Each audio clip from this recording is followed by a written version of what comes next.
Halo Happy Investor, kembali lagi dengan NH Korindo Sekuritas. Hari ini Kamis 5 Januari 2023, seperti biasa akan memaparkan market update dan juga rekomendasi saham. Oke, kita lanjut untuk outlook hari ini. Jadi ketiga, indeks Wall Street ini ditutup naik, dipimpin oleh S&P 500 menguat 0,74%, sementara Dow Jones 0,4% atau 133 poin, dan Nasdaq 0,69%. Perdagangan bergerak volatile di mana para pelaku pasar ini mencerna hasil Federal Reserve Desember Meeting Minutes yang menyeratkan tren suku bunga tinggi akan masih bertahan untuk beberapa waktu lamanya. Dan data lowongan pekerjaan, job openings, dan labor turnover survey ini menunjukkan angka 10,5 juta lebih besar dari forecast 10 juta dan dinilai masih tetap menunjukkan permintaan tenaga kerja yang tinggi membuat semakin kecil kemungkinan The Fed akan mengerem laju kenaikan suku bunga, apalagi memotong tingkat suku bunga. Kemudian kita lanjut, dari dalam negeri sendiri, ini IHSG turun 1% lebih atau 75 poin ke level 6813. Posisi yang cukup kritis karena hanya tinggal mengandalkan support MA20 di angka 6813 sebelum terbenam lebih lanjut.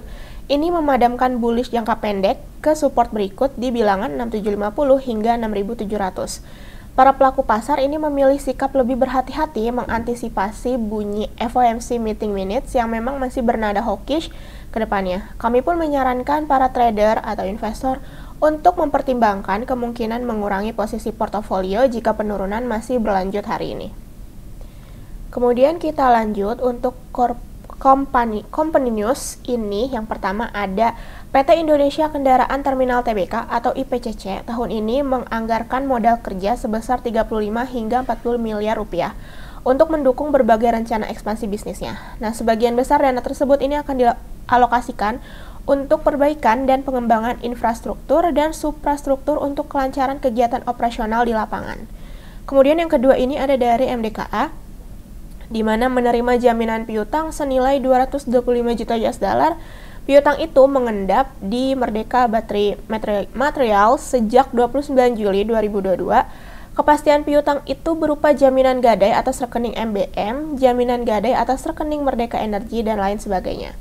Kemudian yang ketiga ini ada dari Arcaro Hydro Tbk yang memfasilitasi transaksi afiliasi entitas usaha senilai 2,49 miliar rupiah.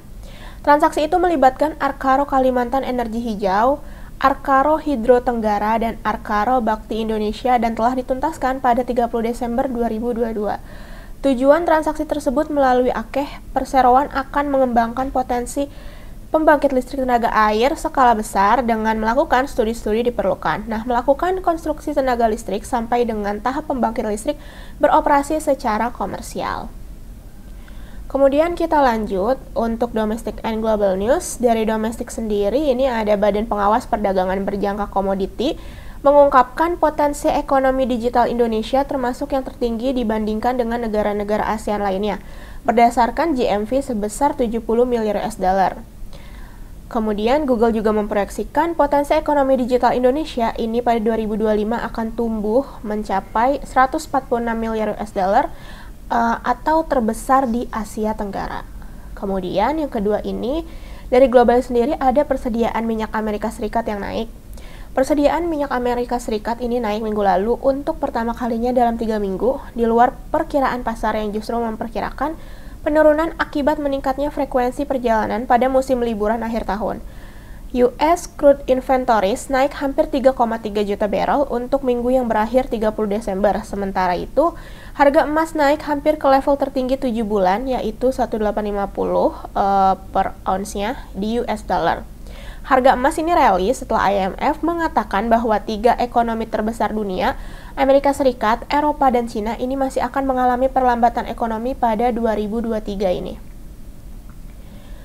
Kemudian kita lanjut untuk corporate calendar.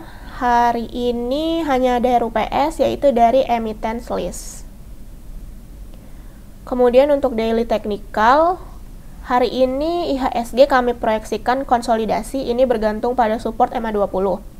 Kemudian support terdekatnya di 6813 dan resisten di 6825. Adapun untuk advice kita untuk perdagangan hari ini bisa hold atau menjual beberapa. Untuk rekomendasi saham yang pertama ini ada dari Cepin. Rekomendasi kami spekulatif buy, targetnya itu di 6.000, stop loss di 5.600.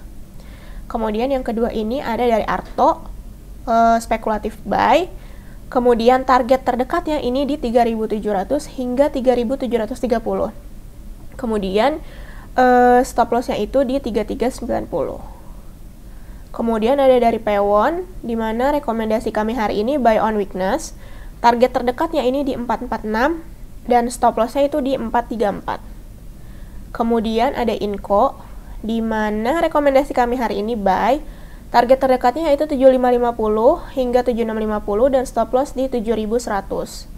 Kemudian ada INTP, di mana target terdekatnya ini 10.000 dan stop loss di 9.600. Sekian mengenai paparan hari ini, terima kasih.